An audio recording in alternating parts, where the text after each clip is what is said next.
Congratulations, Tamim. You passed your driving test today in Bletchley Test Center. Well done, Thank you man. for everything. Thank you so much. Thank you to teach me properly. Thank you.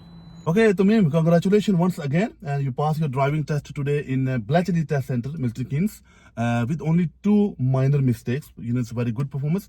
And Tamim, in your own language, could you please explain how was your experience overall and what do you suggest to the other people?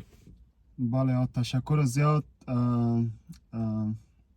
تشکر زیاد میکنم از واجد جان خان که ما زیاد کمک کرد و واقعا زیاد درس عالی داد برام بسیار کدما کمک کرد بسیار سرکار نشان داد بسیار جای خوبش مرا چی کرد اما جایی که اگزامینر کدما رفت بسیار خوب کدما